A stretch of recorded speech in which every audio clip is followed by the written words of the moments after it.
दम है तो होली की रात 12 बजे इस पेड़ को छू करके आ जाना। दुर्भाग्य भी सौभाग्य में बदल जाएगा। माता लक्ष्मी दौड़ी चली आएगी आपके घर में। दुनिया का कोई भी व्यक्ति आपको धनवान बनने से नहीं रोक पाएगा। अतः कौन सा है वो पेड़ और क्या खासियत है उस पेड़ की जो होलिका दहन के दिन आपकी किस्मत चमका देगा? जानने के लिए वीडियो को अंत तक ध्यान से अवश्य देखें। नमस्कार, स्वागत है आप सभी का एक बार फिर से। दोस्तों, आपको बता दूं कि हिंदू धर्म में दीपावली के बाद होली का त्योहार सबसे बड़ा त्योहार माना गया है।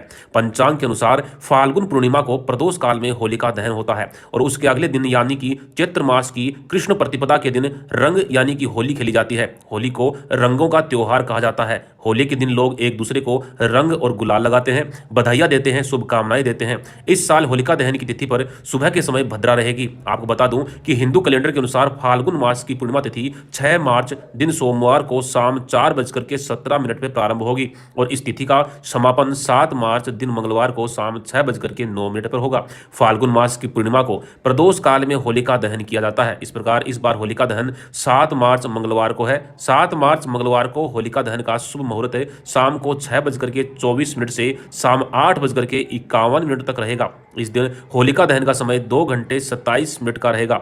इस समय में होलिका पूजन होगा और फिर होलिका दहन किया जाएगा। होलिका दहन के दिन 7 मार्च को भद्रा सुबह 5:15 तक है। ऐसे में प्रदोष काल में होलिका दहन के समय भद्रा या काल का साया नहीं रहेगा और साथ ही साथ होलिका दहन के दूसरे दिन रंगों का त्योहार बनाया जाएगा। ऐसे में इस साल जो होली का त्योहार है वह 8 मार्च दिन बुधवार को बनाया जाएगा। 8 मार्च को चैत्र कृष्ण प्रतिपदा शाम 7:42 तक है। दोस्तों, होली के त्योहार को बुराई पर अच्छाई की जीत माना जाता है और होलिका दहन की रात कुछ विशेष प्रकार के पेड़ पौधे चैतन्य यानी कि जागृत अवस्था में होते हैं। होली के दिन खासकर 5 पेड़ जागृत अवस्था में होते हैं। इनमें से एक पेड़ को तो नारायण भगवान के अवतार नरसिंह भगवान ने जब हिरण्याकश्यप का वध किया था उसी दिन उन्होंने एक पेड़ को आशीर्वाद भी दिया था कि होली के दिन मैं तुम पर निवास करूंगा। दोस्तों, होली का त्योहार विष्णु भक्तों के लिए बहुत ही अहम होता है। विष्णु भक्त इस दिन उपवास भी करते हैं और महीने भर पहले से ही लोग होलिका दहन के लिए लकड़ियां इकट्ठा करते हैं। साथ ही यह त्योहार किसान और खेती के लिए भी अपनी मुख्य भूमिका निभाता है। इस दिन होलिका दहन में गेहूं या फिर जौ की बाल को होलिका की अग्नि में से निकाला जाता है और फिर इस बाली को घर में लाकर के महिलाएं कहानी और कथा सुनती हैं, साथ ही उपवास भी रखती हैं। इतना ही नहीं, यह त्योहार कुंवारे लड़कों के लिए भी शादी की उम्मीद जगाता है। माना जाता है कि होलिका दहन वाले दिन जब जलती हुई होलिका में से जो प्रहलाद को बचा लेता है तो 1 वर्ष के अंदर अंदर उसकी शादी तय हो जाती है। यानी अगली होली के पर्व से पहले पहले उस लड़के की शादी हो जाती है। जिसकी शादी नहीं हो रही हो और उम्र निकलती जा रही हो तो वह ये कार्य इस होली पर जरूर करे, लेकिन इसमें सावधानी की भी बहुत जरूरत होती है। साथ ही नव विवाहित स्त्रियां सुखी वैवाहिक जीवन और प्रहलाद जैसे पुत्र की उम्मीद से होलिका दहन से पूर्व होलिका की परिक्रमा कच्चे सूत के धागे को होलिका के चारों ओर घुमाते हुए 3, 5 या 7 बार लपेटते हुए परिक्रमा करती हैं। जहां उनका अंतिम चक्कर पूरा होता है वहां वे 1 लोटा जल अर्पित करती हैं। होलिका की जो परिक्रमा की जाती है वो बाएं से दाएं यानी कि क्लॉकवाइज की जाती है। होलिका दहन के समय पुरुष भी 3 परिक्रमा लगाते हैं और इतना ही नहीं, गांव के लोग जब होलिका दहन हो रहा होता है तो यह भी देखते हैं कि होलिका दहन का धुआं किस दिशा में जा रहा है। माना जाता है कि धुआं जिस दिशा की तरफ जाएगा उस दिशा में इस बार गर्मी की फसल बहुत ही अच्छी होने वाली है और होलिका दहन से घर की तरफ लौटते समय अपने साथ होलिका की कुछ राख घर में लाना आर्थिक स्थिति के लिए अच्छा माना जाता है।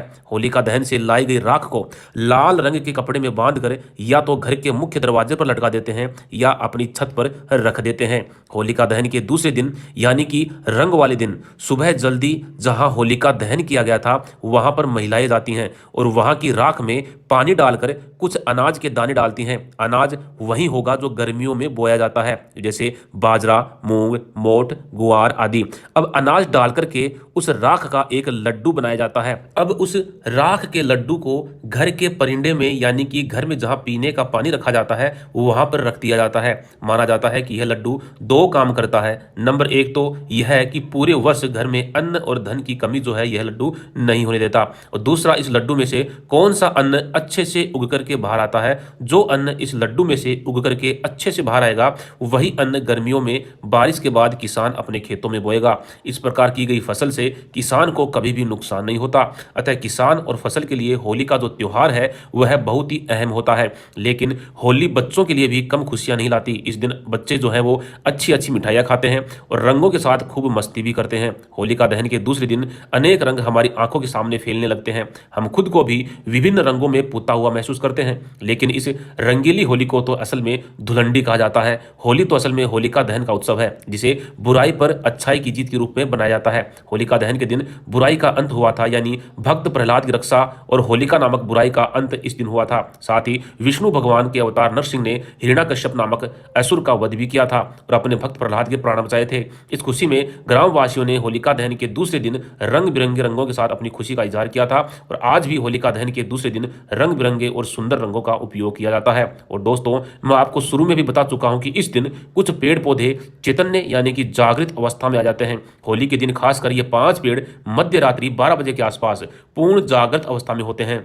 इनमें से एक पेड़ को तो नारायण भगवान के अवतार नरसिंह भगवान ने जब हिरण्याकश्यप का वध किया था उसी दिन एक पेड़ को आशीर्वाद भी दिया था कि होली के दिन मध्य रात्रि के समय मैं तुम पर निवास करूंगा। तो दोस्तों, आज इस वीडियो में जिस पेड़ की मैं बात करने जा रहा हूं उस पेड़ को भगवान नरसिंह ने स्वयं आशीर्वाद दिया था। भगवान नरसिंह ने हिरण्याकश्यप को अपने नाखूनों से मारा था। इससे भगवान नरसिंह के नाखूनों में असुर रूपी खून लग गया था, जिस कारण से भगवान नरसिंह ने अपने नाखूनों को साफ करने के लिए पास में खड़े एक पेड़ के तन्ने में अपने नाखूनों को गाड़ दिया था। इससे नरसिंह के नाखून तो साफ हो गए, लेकिन जो वृक्ष है वो दर्द और भीषण पीड़ा के कारण जोर जोर से रोने लगा और रोते हुए उस वृक्ष ने भगवान से प्रार्थना की, प्रभु मेरी क्या गलती थी, आपने अपने नाखून तो साफ कर लिए लेकिन यह असुर रूपी जो रक्त है यह मेरे अंदर छोड़ दिया, इससे मैं अशुद्ध हो गया और जो पीड़ा मुझे हो रही है वो भी असहनीय है। अतः हे प्रभु, आप मुझे इस पीड़ा से और इस असुर रूपी पापी रक्त से मुझे मुक्त कीजिए। इस प्रकार से उस वृक्ष के द्वारा भगवान नरसिंह से प्रार्थना करने पर भगवान नरसिंह ने उस वृक्ष को आशीर्वाद दिया कि हे वृक्ष, मैं तुम्हें आशीर्वाद देता हूं कि हर वर्ष मध्य रात्रि में जो होलिका दहन की रात्रि के नाम से जानी जाएगी, साथ ही उस दिन पूर्णिमा भी होगी, उस रात्रि में मैं तुम पर निवास करूंगा। अतः होलिका दहन की मध्य रात्रि को 12 बजे से लेकर लगभग 2 बजे तक भगवान नरसिंह और माता पद्मा के साथ, अर्थात यूं कहें कि भगवान विष्णु माता लक्ष्मी के साथ इस वृक्ष पर निवास करते हैं। तो दोस्तों, ऐसा माना जाता है कि इस रात्रि को पूरे सच्चे मन से, पूर्ण भाव से इस वृक्ष से प्रार्थना की जाए और इसको छू लिया जाए तो यह वृक्ष आपकी सभी आर्थिक समस्याओं को दूर कर सकता है और साथ ही आपके दुर्भाग्य को सौभाग्य में बदल देने की ताकत भी यह वृक्ष रखता है। इतना ही नहीं, वास्तु दोष, पितृ दोष और ग्रह दोष से भी यह वृक्ष हमें मुक्ति दिलाता है। लेकिन इस वृक्ष को छूने के कुछ नियम नरसिंह पुराण में बताए गए हैं और अगर हम इस सभी नियमों का पालन करते हुए इस वृक्ष को छुएं और प्रार्थना करें तो जो भी हमारी इच्छाएं हैं वह यह वृक्ष अवश्य ही पूरी करता है। लेकिन दोस्तों, इस वृक्ष को छूने और प्रार्थना करने से पहले आपको अपने घर से एक नारियल और कलावा लेकर के इस वृक्ष के पास जाना है।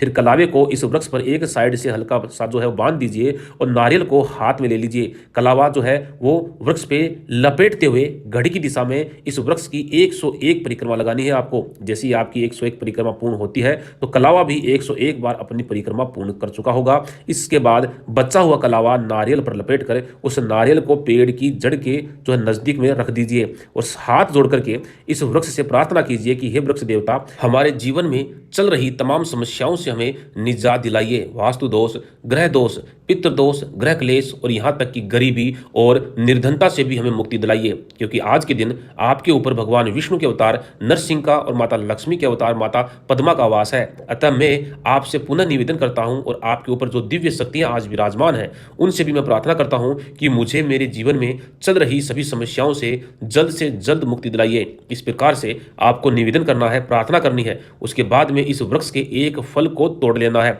और उस फल को घर पर ला करके एक लाल कपड़े में बांध लेना है। लेकिन यह ध्यान रहे कि जब आप इस वृक्ष के फल को तोड़ करके घर की तरफ आ रहे हैं तो उस समय आपको पीछे मुड़ करके बिल्कुल भी नहीं देखना है। अगर आपको कोई पीछे से आपका नाम लेकर के आपको पुकारे तो भी आपको पीछे मुड़ करके बिल्कुल भी नहीं देखना है और ना ही रास्ते में किसी से बात करनी है। और घर पर आकर उस फल को किसी लाल कपड़े में अच्छे से बांध करके उस लाल कपड़े को अपने घर के मुख्य द्वार के ऊपर आपको लटका लेना है। ऐसा करने से आपको, आपके घर को और आपके घर के सदस्यों को इष्ट देव का आशीर्वाद प्राप्त होता है। साथ ही वास्तु देवता कुल देवी देवता और पितृदेव भी आपसे अत्यंत प्रसन्न होंगे और आपको आशीर्वाद देंगे। आपके घर में मौजूद तमाम नकारात्मक ऊर्जाएं और गरीबी का नाश हो जाएगा। आपके पास चारों दिशाओं से धन आएगा। जीवन में आपको धनागमन के अनेक अवसर मिलेंगे। देखते ही देखते आपका दुर्भाग्य भी सौभाग्य में बदल जाएगा। और दोस्तों, जिस वृक्ष से आपको प्रार्थना करनी है, जिस वृक्ष को छूना है, जिस वृक्ष का फल आपको घर पर लेकर आना है, वह वृक्ष है गुल्लर का वृक्ष।